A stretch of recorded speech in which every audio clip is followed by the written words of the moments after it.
ចឹងនេះគឺជា screen ទូរស័ព្ទដែលយើងបាន connect ជាប់បាទអញ្ចឹងបងប្អូនអាចប្រើប្រាស់មុខងារនៅលើទូរស័ព្ទចឹងទៅហើយវានឹង load នៅលើ computer យើងតែម្ដងបាទ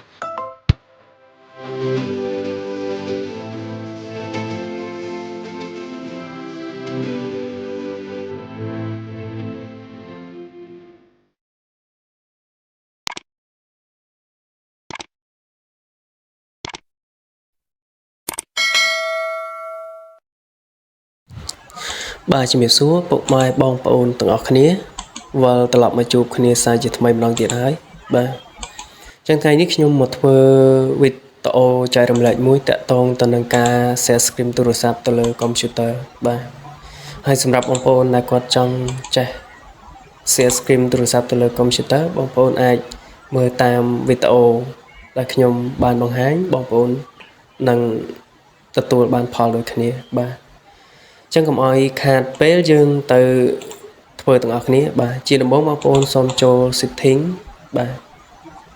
ចឹងនៅពេលចុចចូល setting នេះគឺជា function របស់ computer បាទចឹងបងប្អូនចូល system សូមចូល system បាទនៅពេលដែលបងប្អូនចុចចូល system នេះគឺជា notification បាទចឹងបងប្អូនសូម scroll មកក្រោមជ្រើសរើសពាក្យថា project to this PC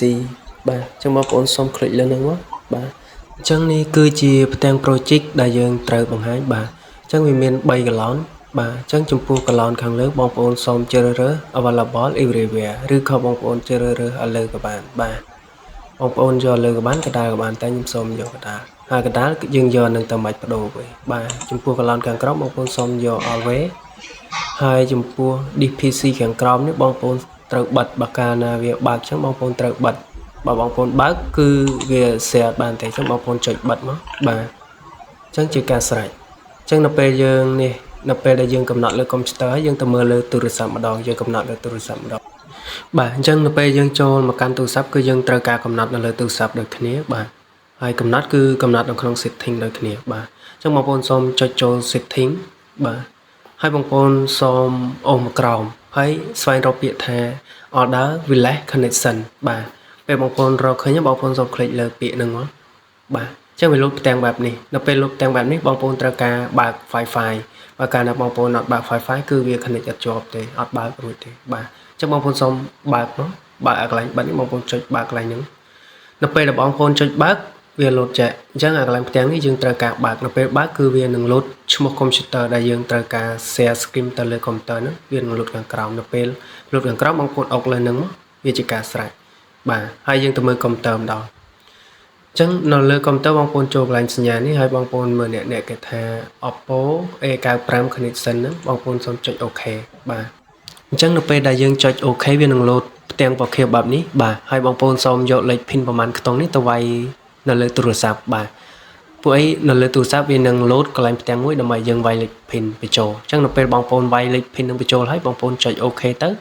វានឹង connect ជាប់តែម្ដងបាទអញ្ចឹងនេះគឺជា screen ទូរស័ព្ទដែលយើងបាន connect ជាប់បាទអញ្ចឹងបងប្អូនអាចប្រើប្រាស់មុខងារនៅលើទូរស័ព្ទអញ្ចឹងទៅហើយវានឹង load នៅលើ computer យើងតែម្ដងបាទហើយចំពោះបងប្អូនដែលចង់ច្រៀងក្រៅ K ភ្លេងសុទ្ធអីបងប្អូនអាចធ្វើអញ្ចឹងបានពួកអីផ្ទាំងនៅពេលដែលយើង share screen នៅលើទូរស័ព្ទគឺវាធំស្រួលមើលបាទអញ្ចឹងចំពោះវីដេអូការ share screen ទូរស័ព្ទទៅលើ computer គឺមានតែប៉ុណ្ណឹងបើបងប្អូនអត់ទាន់ឬក៏ឆ្ងល់កន្លែងណាបងប្អូនអាច comment នៅខាងក្រោមវីដេអូបាទអរគុណសម្រាប់ការទស្សនានៅវីដេអូនេះបាទអញ្ចឹងបើចូលចិត្តនៅវីដេអូនេះសូមបងប្អូនជួយចុច like និង subscribe នៅ channel YouTube ខ្ញុំម្នាក់មួយផងបាទ